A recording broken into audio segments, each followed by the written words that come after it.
Esto es Desde la Redacción, el podcast de Rosario 3. Mi nombre es Ezequiel Clerici. En este episodio conversamos junto a Agustín Lago con el fiscal federal de Rosario, Federico Reinares Solari, sobre el rol de ese fuero en la investigación y persecución del narcotráfico. Reinares Solari analiza el fenómeno de la narcocriminalidad rosarina desde una perspectiva poco abordada por la justicia federal: el lavado de dinero ilícito, lo que implica posar la mirada sobre un sector del empresariado local que es quien se encarga de montar estructuras financieras grises para el blanqueo de capitales.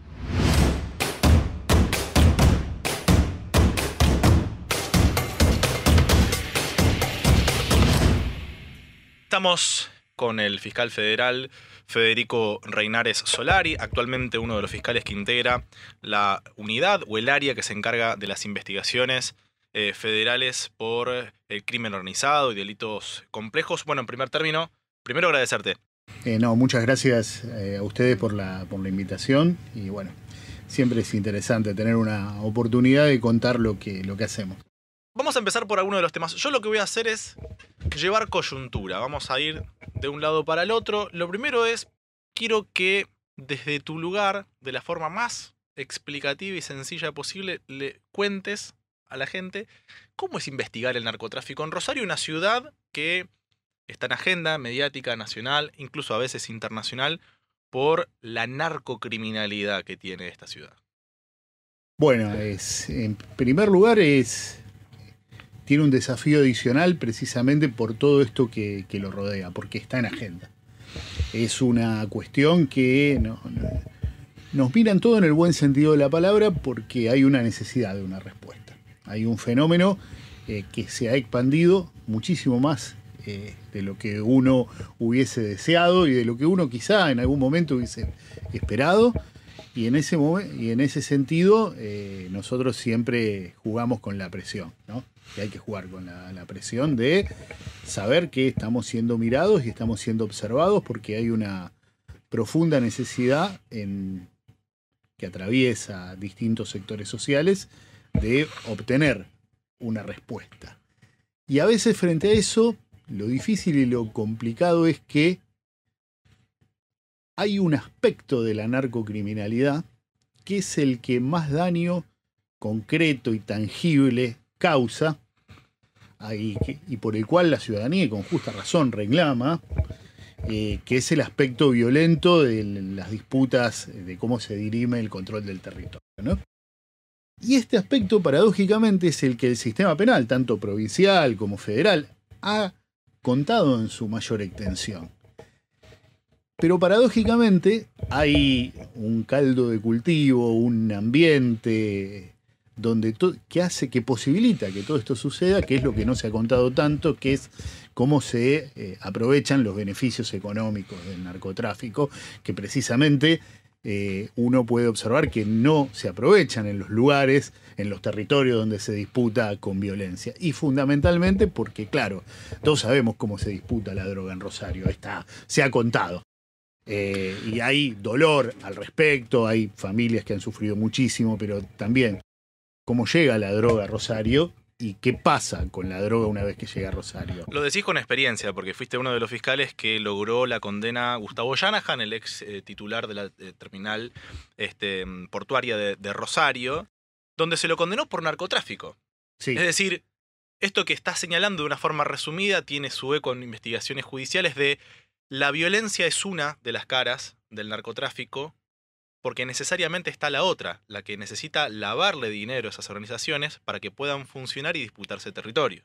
Exactamente, porque esto no son, iba a hablar de un dibujito, pero no lo voy a decir porque canto la edad, ¿no? O sea, no. Decilo, la gente que vende droga no son unos Gargamel malos que quieren hacer una pócima mágica y maligna para envenenar la mente de las juventudes. No, obviamente es perniciosa la droga, eso está claro, es un delito contra la salud pública, los delitos de la ley 23737, pero el objetivo primordial es ganar dinero. Uh-huh. Es un negocio más, digamos. Es un negocio más, sí. Y uno observa que desde lo más bajo hasta lo más alto, unas economías de subsistencia en los territorios y unas inversiones a gran escala de quienes, porque nosotros ahí a esta persona, a quien actuaba como financista de la banda de Rodríguez Granton, le proveía los dólares para que ellos puedan retroalimentar el esquema comercial de venta de estupefacientes. Pero hay otros también que disimulan el origen ilícito de los bienes que se consiguen, ¿no? Y bueno, entonces hay mucha gente que vive de esto porque hay mucha plata y no solamente son los pibes tiratiros, los transeros del barrio, sino hay un entramado muchísimo mayor, que esto es lo que hace la complejidad del asunto.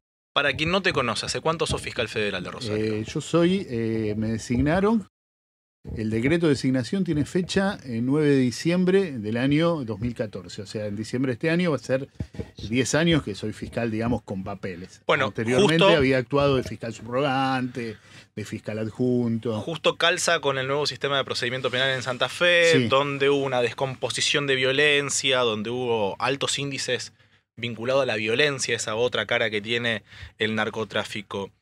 ¿Viste en estos últimos 10 años, desde que sos fiscal federal, cuál es la forma, no sé si decir más fácil, pero cuál es la manera que han encontrado estas organizaciones criminales de lavar el dinero, de cómo sacarle provecho al dinero en una ciudad como Rosario? Es una respuesta que, si yo tengo que ser sincero, desde el ámbito de la justicia federal, estoy en condiciones de especular y no de darla de manera clara y contundente.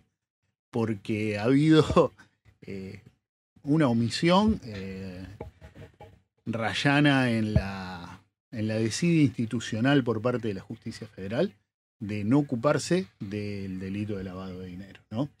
Y entonces uno observa que quienes más han avanzado sobre la circulación de los bienes provenientes de actividad ilícita han sido los colegas de la provincia. Y en esto yo soy muy crítico, ¿no? Porque incluso hubo decisiones jurisdiccionales por parte de jueces federales e incluso dictámenes de colegas míos, que no los comparto en absoluto, que señalaron que en algunas ocasiones el delito de lavado de dinero puede ser de competencia provincial, ¿no? Yo, a ver, en esto quiero ser muy claro, me saco el sombrero con los colegas de la provincia que asumieron la competencia, con la actitud que han tenido. Yo no comparto dogmáticamente lo que ellos terminan diciendo. Yo creo que el lavado de dinero es siempre federal.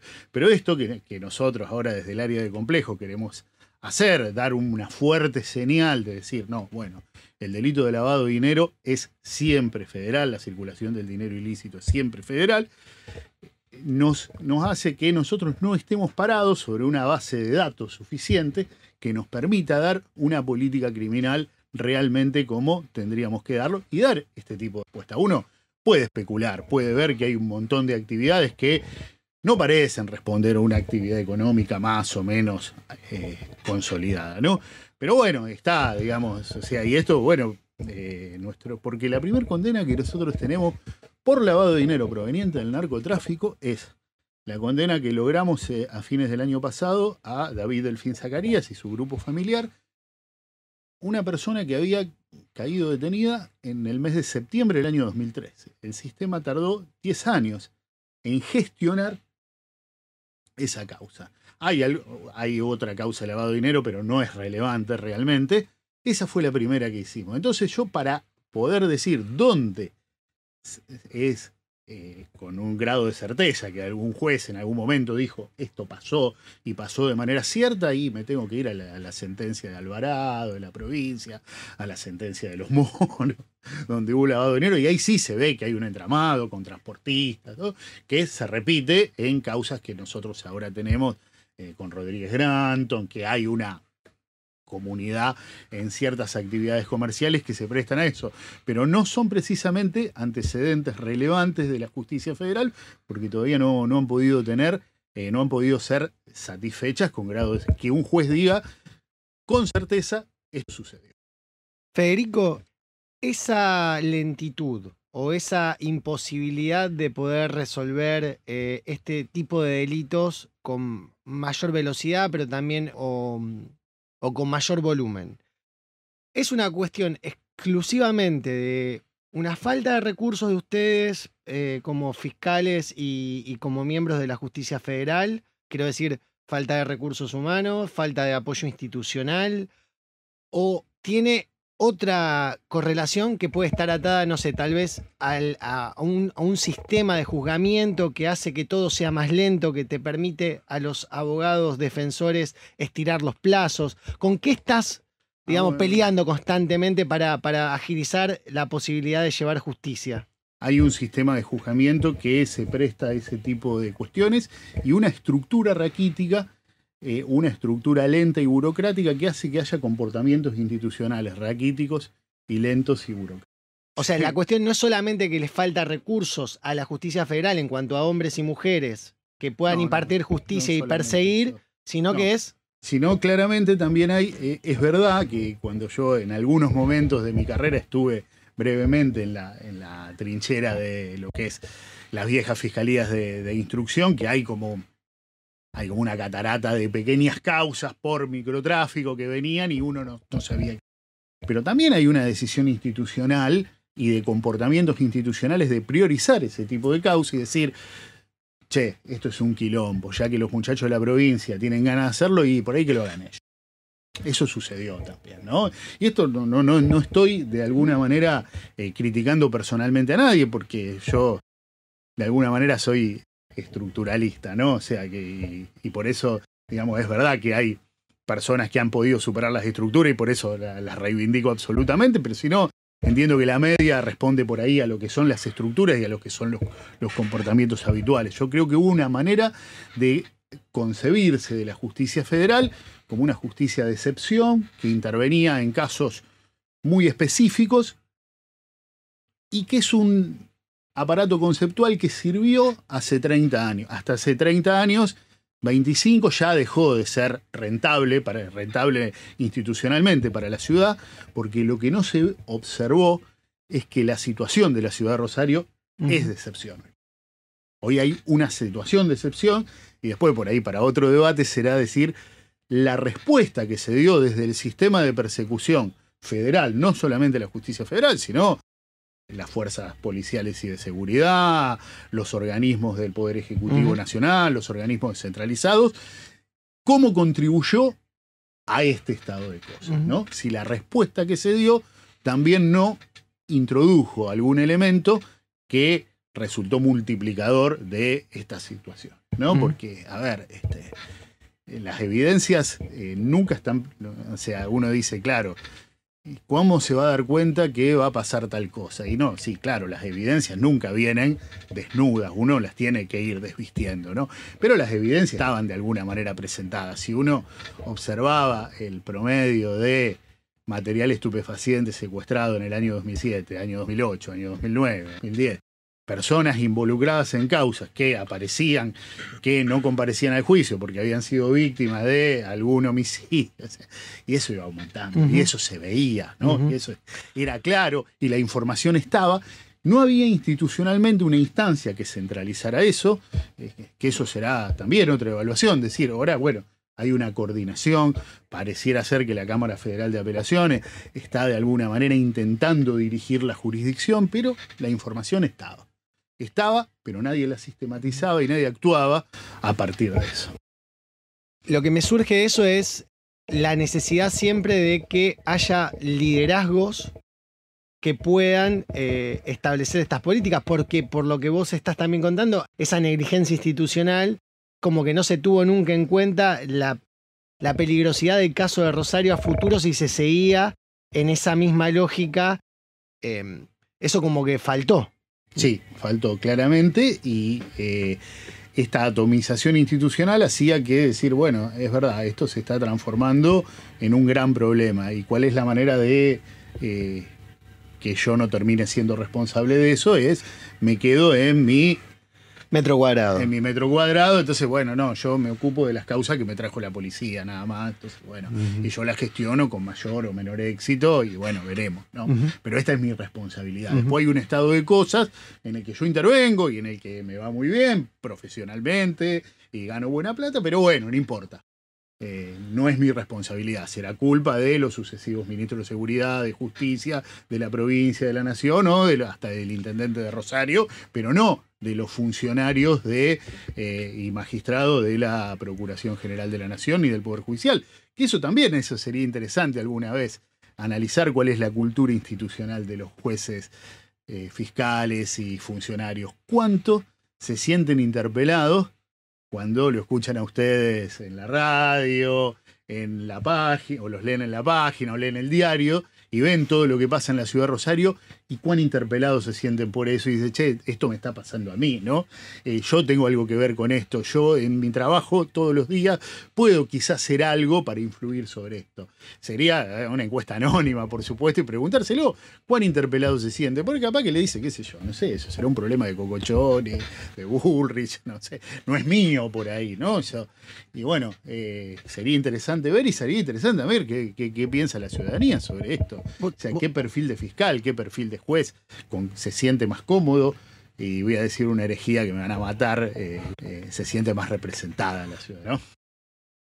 La política judicial es una responsabilidad exclusivamente política, o la Corte Suprema, las instancias superiores de la justicia federal deberían tener algún tipo de línea que se pueda sostener en el tiempo, producto de que los jueces, sobre todo los jueces de la Corte, es muy difícil removerlos, que les permita a ustedes trabajar con una línea que vaya más allá de las políticas que tiene que llevar adelante o que tiene que impartir la política sobre determinadas cuestiones judiciales federales?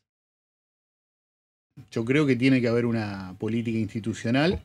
Más complicado por ahí es el Poder Judicial, en el sentido de decir, nuestra política institucional la vemos por ahí apartada de la coyuntura y simplemente en la estructura. Nosotros vamos a preparar el sistema acusatorio, pero es eso. Pero yo entiendo que es inexcusable que la Procuración General de la Nación, el Ministerio Público de la Acusación, tengan una línea clara y concreta de política criminal y de persecución, porque claramente yo hago política criminal todos los días, ¿no? Yo a veces decido hacer un juicio abreviado o ir a juicio. Esa es una decisión de política criminal aplicada. Y hoy por hoy, lo más loco es que yo no le rindo cuentas a nadie sobre esto. A mí nadie me pregunta por qué en determinado... Yo tengo alguna respuesta para dar sobre todo esto, pero a mí nadie me pregunta en qué marco, de qué política y de qué persecución está. Y cómo lo ve la sociedad esto, ¿no? Tendría que haber un sistema de publicidad y de ida y vuelta, alguna audiencia pública, algún sistema de esto que...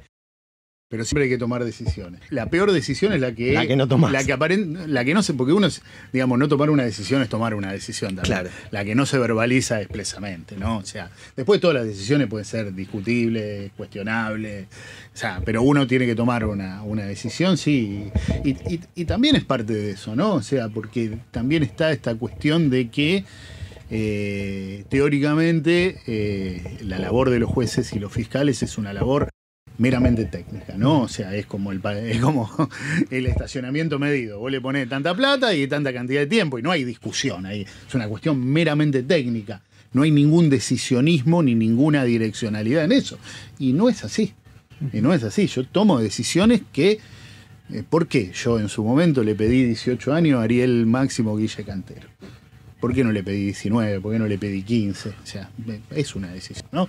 Yo traté de explicarlo cuando hice el alegato, pero no es una decisión meramente técnica. Y por supuesto, cualquier persona me encontraba tomando un café y me decía, mira, para mí era 20 o para mí era 12, qué sé yo. O sea, y me lo podía decir porque, por otra parte, esto también es algo que hay que entender, ¿no?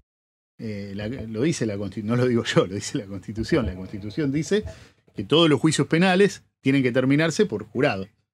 El jurado tiene que decir. Entonces, la Constitución lo que está diciendo es, no hace falta ser abogado para opinar sobre si alguien es culpable o es inocente. Cualquiera puede hacerlo. Digamos, está al alcance de cualquiera. No hay que pasar por ninguna universidad, ni por ninguna escuela técnica, ni por ningún terciario. Entonces, uno tiene que estar preparado para eso. Y este tipo de decisiones, si bien sí, obviamente, hay una cuestión técnica detrás de esto, que uno tiene que tener cierta solvencia. Sí, pero cualquiera puede opinar sobre eso. ¿Cuál es la política criminal que marca el nuevo sistema acusatorio federal, si lo tendrías que explicar? Porque obviamente venimos de un sistema mixto, que obviamente tuvo sus críticas, por supuesto, por Sí. la lentitud, por obviamente la decisión mucho más abarcativa en la instrucción que tenían los jueces de instrucción, valga la redundancia. Si tuvieses hoy que explicar cuál es la política criminal que ahora empieza a regir o que está rigiendo ya. Da herramientas. La política criminal es algo a definir. Pero el nuevo sistema te da herramientas, primero herramientas de información a todos, ¿no? Es un sistema de audiencias públicas. Entonces, bueno, ya está, esto, digamos, el sincretismo, los códigos, la jeringosa que hablamos 4 o 5 tipos nada más, entonces terminó, ya está, esto no va más. Y después, bueno, da elementos, o sea, esto que hablábamos, hay un área de delitos complejos. Y yo cuando entré a trabajar en el ámbito de la justicia federal en el año 2006, era una herejía plantear que había causas más importantes que otras. Ya te miraban como diciendo una falta de respeto. Estás haciendo una afrenta al artículo 16 de la Constitución, a la igualdad ante la ley, todas las causas son importantes. Una cuestión ética y moral era eso, inclusive ética y hasta moral, ¿no? Y hoy diciendo, no, mirá, hay ciertas causas que van a ser prioritarias. Y después, bueno, hay que ver cómo lo implementamos, ¿no? Porque este sistema es medio Fordismo, ¿no? Hay sistemas informáticos que después te dice, vos mandaste tantos mails, mandaste, y entonces el más exitoso, el que hizo más, esto que lo otro, ¿no? Pero bueno, ¿no? Por eso da herramientas para que se construya una política criminal. Y lo que yo creo es, fundamentalmente, nosotros tenemos que ir fuertemente sin dejar de ver la complejidad que es para Rosario la distribución de estupefacientes en nuestro ejido urbano y la violencia que eso conlleva, no dejar de observar que ese aspecto ha sido el más contado por el sistema y hay que ir a contar cómo circula el dinero. Después, más allá de si eso es delito de narcotráfico, como en el caso de Shanahan, o delito de lavado de dinero, como en otros casos, cómo circula el dinero proveniente de la actividad de narcotráfico y cómo llega y cómo eventualmente se va de la ciudad de Rosario, porque ese es otro déficit. O sea, otros sistemas judiciales descubrieron que había droga, cargamentos importantes que pasaron por Rosario. Eso se descubrió en otros países. Entonces, sí, che, y esto uno pasó por acá. Bueno, y acá esto no se vio. Y eso también entiendo que claramente no se puede, por lo menos para mí, claramente no se puede desvincular la realidad de Rosario de todos los días, a veces yo digo la cotidianeidad dislocada que tienen algunas personas que viven en esta ciudad, ¿no? Que sufren el día a día del accionar de estas bandas, ¿no? Tampoco se puede desvincular de eso, porque Rosario ha demostrado ser un punto del tráfico internacional de estupefacientes, no solamente como destino, sino como lugar de paso. Ahora, te voy a hacer un ping-pong de 3 preguntas. ¿Vos podrés explicar desde tu lugar, desde tu experiencia o desde tu opinión por qué está el fenómeno ligado tan violento a la venta de estupefacientes en Rosario? Porque venta de droga hay en todas las ciudades, en todas las localidades que uno pueda conocer, pero no tiene el fenómeno de violencia que trajo aparejado, por lo menos en la última década o 12 años, si se quiere contabilizar o hacer un corte temporal en esta ciudad. ¿Qué vieron ustedes, que viste vos particularmente en las investigaciones? Lo que sí, eso lo observamos, digamos, que hay ciudades que tienen un nivel socioeconómico similar al nuestro, o no muy distinto, una cantidad de estupefacientes, una cantidad de consumidores y bandas que venden que no tiene el nivel de violencia que hoy tiene, ¿no? Después podemos discutir si ahí había una cultura de la violencia en Rosario, pero sí, desde el punto de vista estructural, no hay un principio ordenador. Alguien rompe el principio ordenador. Nosotros descubrimos en algunas causas que había un principio ordenador, ¿no? Actividad de ciertos sectores de instancias policiales, provinciales en este caso, que actuaban como principio ordenador. Y bueno, y ese esquema, algunos por debajo terminan diciendo, bueno, no, después de todo este esquema era más deseable porque generaba menos violencia. Y en otros lugares que no pasa eso, hay un principio ordenador que más o menos ordena el territorio y dice vos hasta acá, vos hasta allá. La regulación de los mercados La regulación ilegales. de los mercados ilegales por parte de fuerzas policiales y de seguridad actuando por el costado, por el pasillo, diciendo, no, bueno, esto. Creo que el caso de Rosario es precisamente la muestra de lo contrario. Ese esquema explotó. Yo creo que me parece que un atisbo de explicación, porque yo siempre digo, a mí me preguntan, contame cómo es la droga en Rosario. No sé, mirá, yo te puedo contar las causas que tuve, qué Claro. sé yo lo que es la droga en Rosario. Es como demasiado vasto, no sé si me animo a eso. Yo me diría que ese principio ordenador implotó, y al implotar ese principio ordenador no hubo nadie que disciplinara esto. Y después, bueno, generó también, el desmantelamiento de las cabezas de ciertas estructuras criminales y la lejanía de ellos con el territorio. Si bien siguen teniendo muchísimo poder, eso hace que la lejanía con el territorio también, la disputa por las segundas y terceras líneas, sea cada vez más fuerte. Esta es una cara. Antes hablábamos también del lavado o cómo hacen circular el dinero dentro o fuera de la ciudad, sacándola o moviéndola dentro de la ciudad. Ahora, incide también, o por lo menos en las investigaciones en las que has intervenido, ¿cuánto también incide la economía informal en la economía ilegal? Digo, porque uno puede meterse, no sé, en una distribuidora y te vas a encontrar con que probablemente haya algún capital allí de alguna banda. Digo, distribuidora por decir un rubro, pero digo, ¿en qué instancias se encuentran ustedes allí entre la relación informal y legal, que también suele ser un caldo de cultivo, un lugar donde pueden aprovechar las propias organizaciones para hacer circular la plata? Yo cada vez, algo mucho más simple, cada vez que, hay un dispositivo legal que dice que la madre de hijos menores de 5 años tiene derecho a transitar su prisión preventiva o su prisión definitiva en domiciliaria. Y claro, y yo siempre que digo, bueno, dictamino favorablemente, digo, ¿y qué va a hacer esta persona? La tenemos encerrada en la casa para que cuide al chico. ¿Y cómo hace para cuidarlo? ¿Qué es lo que va a hacer? O sea, vende torta por Instagram o hace lo que hacía antes. O sea, y no es muy difícil la respuesta, como lo que va a terminar haciendo, ¿no? Entonces, uno siempre corre un riesgo, digamos, esta cuestión donde la economía formal no ha llegado a dar determinadas respuestas que uno esperaría, porque claro, vender torta por Instagram está muy lindo, pero qué sé yo, pero no me alcanza. Y bueno, sí, y está presente, y en ese lugar, en ciertos emprendimientos barriales que también que hay un límite muy... Encima hoy cualquiera tiene ha habido una democratización financiera, y entonces es como mucho más fácil, y esos emprendimientos barriales, que tienen una parte formal, por lo menos, no formal, pero no ilegal, o sea, comercio de qué sé yo, no tan formalizado, pero no vendiendo cosas ilegales, o sea, bueno, y después, bueno, sí, hay. Y así uno va ascendiendo y esto está, digamos, porque también partimos de una base, o sea, hoy por hoy, ¿cuál es el porcentaje de la economía argentina que se encuentra en negro? O sea, vamos a decir, sí, es mucho menor que hace 20 años, que hace 30 años, pero es un porcentaje importante. Y bueno, y se calcula alrededor del 40% del total de la economía. Y exacto, bueno, y entonces ahí se inserta. Y aparte no es tan difícil, digamos, porque digo, hay emprendimientos legales que tienen una facturación y una facturación que precisamente no se factura, ¿no?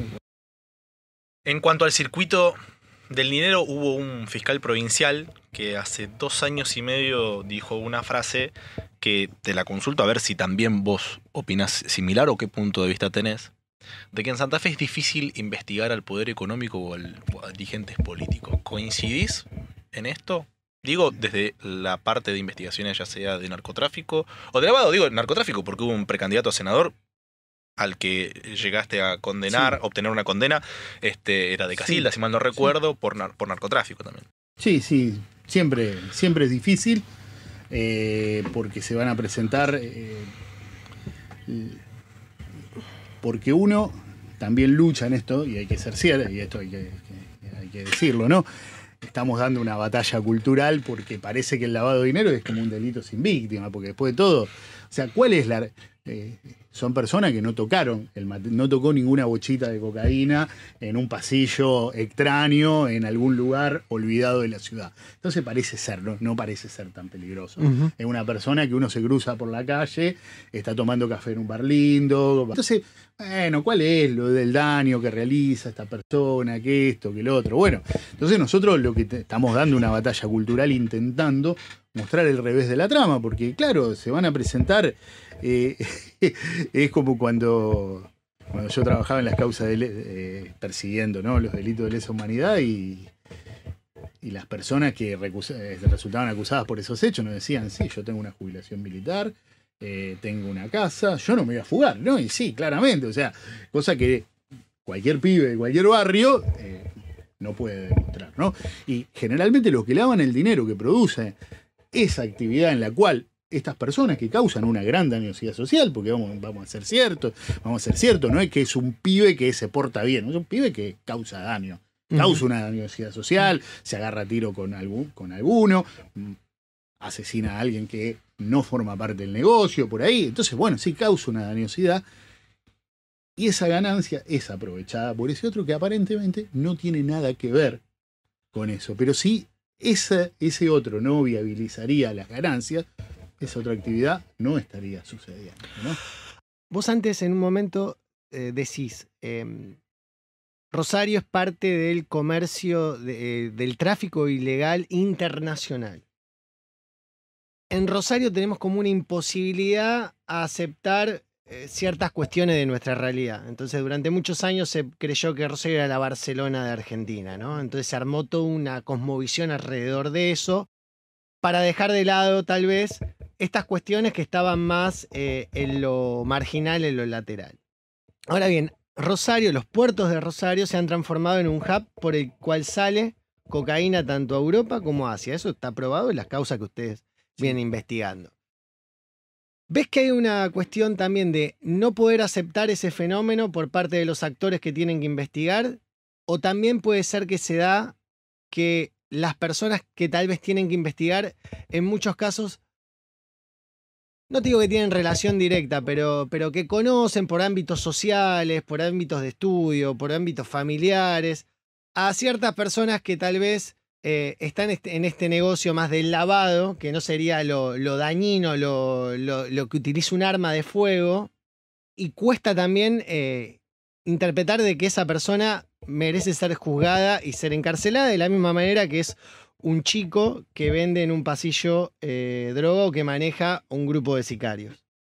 Sí, claramente. En algunos aspectos tampoco hay algún incentivo para algunos actores institucionales decir vamos a perseguir esto, porque yo entiendo perfectamente que los encargados de la seguridad, tanto provincial como federal, el desafío principal que tienen, porque digamos, más allá de que hay otro debate si se puede gobernar por encuesta o no, con bueno, qué sé yo, o sea, lo dicen. ¿Cuál es el principal problema que hay en la ciudad de Rosario? El despliegue de la violencia a partir de actividad de banda narcocriminal. Entonces, claro, va a venir un encargado de seguridad y me va a decir, yo me tengo que encargar de esto primero. Lo otro, todo muy lindo, sí, búsquenlo ustedes con tiempo, pero yo me voy a ocupar esto. Es el incentivo que tienen, porque claro, no hay elecciones cada 2 años, y uno entiende, y eso es parte de la dinámica y con la que tenemos que trabajar.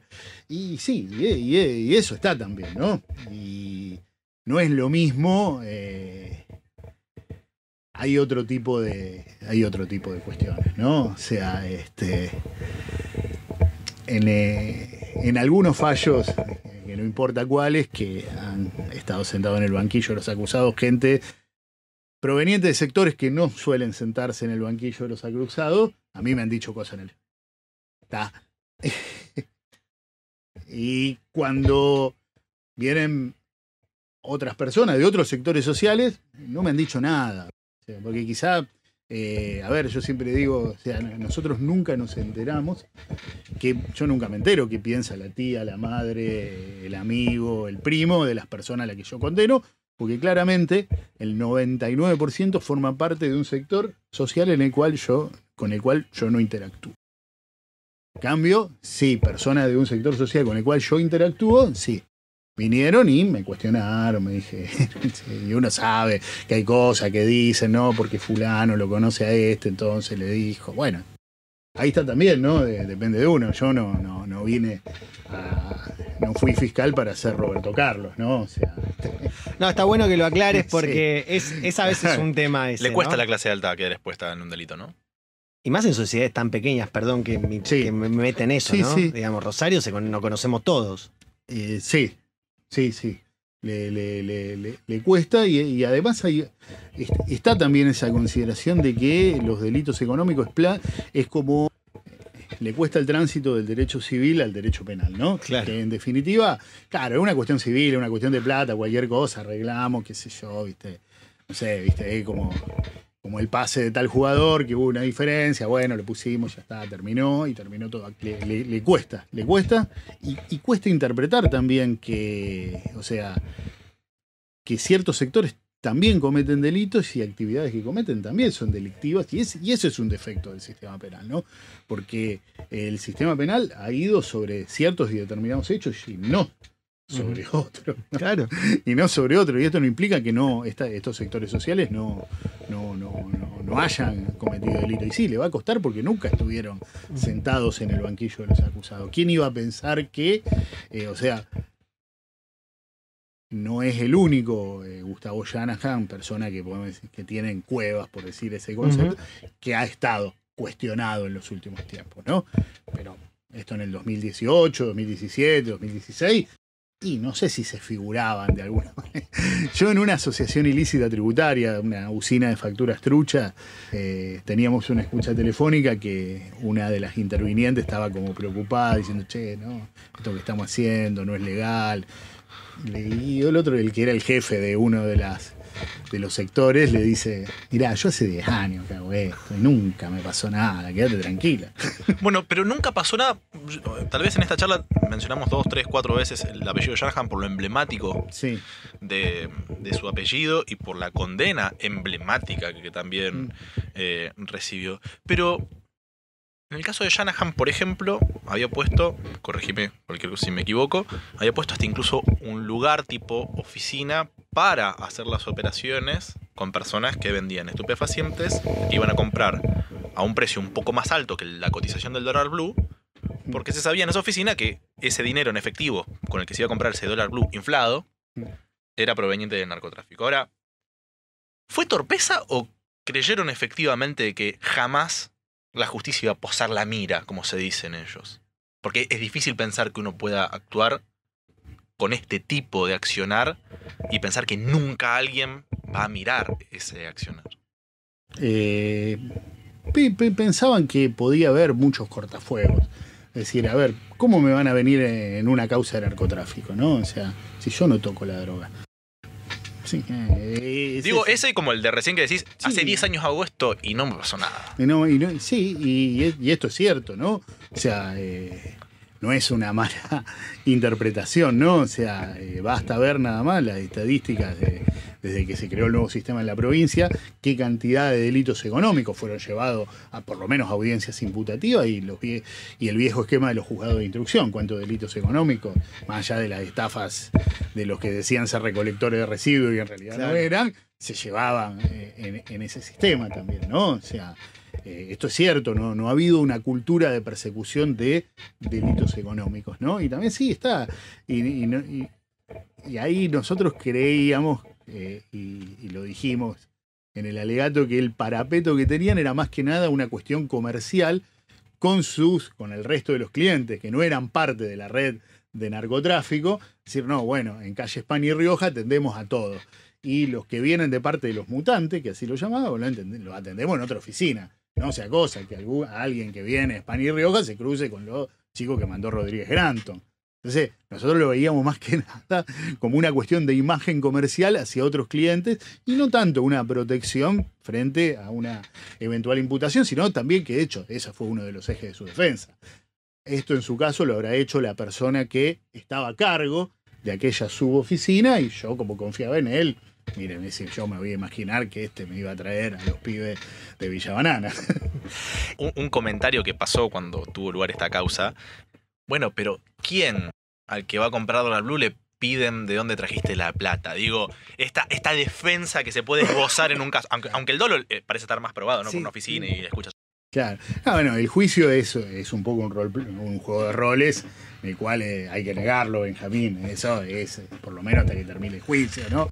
Después sí, yo me he encontrado en la etapa de ejecución con alguno y dice, bueno, sí, está bien, eso que usted dijo no era tan así, pero bueno, está bien. Yo vendía droga. Claro, bueno, está. Con el tiempo a veces te dice, bueno, ya está, ya pasó, pero siempre te siguen diciendo, no, bueno, eso no era tan así, aparte usted se la agarró conmigo, pero en realidad había otra gente que, bueno, que a usted se le escapó. Ahora, antes hablábamos del nuevo sistema acusatorio penal y decías que daba más herramientas, o nuevas herramientas a las que venían antes utilizando. Ahora, por fuera de esas herramientas, cuando uno piensa en su imaginario un fiscal o un grupo de fiscales trabajando en investigaciones por narcotráfico, por lavado, en Rosario, ¿de cuánta gente estamos hablando que está abocada a investigar, me refiero desde la justicia federal, una problemática tan sensible como es o el lavado o el narcotráfico, que están obviamente relacionados entre sí? Y en el área seríamos 30, 35 personas entre Procunar, Procelac y el área de... Un tercio del Ministerio Público de la Acusación. De delitos complejos, sí. Seríamos más o menos eso. A ver, eso también Procunar, Procelac, que es organismos nacionales, ¿no? Que, o sea, uno tiene todo el soporte que está detrás de eso, sí. 25, 40 personas somos los que... A ver, siempre uno necesita más, eso desde el vamos. Sí. Ahora, ¿hay una mirada nacional?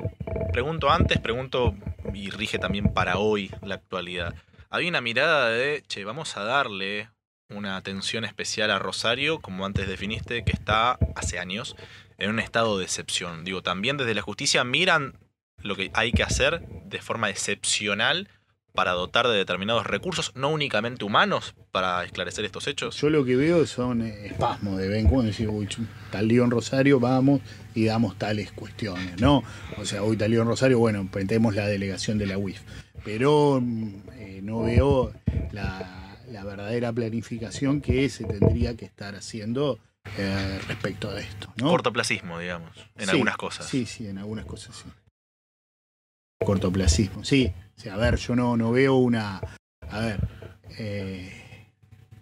hubo, mal que mal, vos decís, desde que asumió el nuevo gobierno provincial, hubo un paquete de leyes que se aprobaron.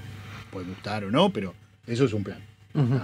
Pues uno puede decir, lo puede cuestionar, sé que hay críticas, gente que está a favor, gente que no, pero eso es un plan, ¿no? Es decir, bueno, el microtráfico es mío. Eso es un plan. Y acá yo veo, bueno, sí, sistema acusatorio, inversión para poner el sistema acusatorio, pero bueno, yo no veo un plan de decir de cuáles son las necesidades, cómo se cubren esas necesidades y cómo asigno esos recursos, un plan global a mediano y largo plazo, no lo veo. Federico, gracias por venir al podcast desde la redacción. Desde la redacción es una creación de Rosario 3, Grupo Televisión Litoral. Gracias por tu atención.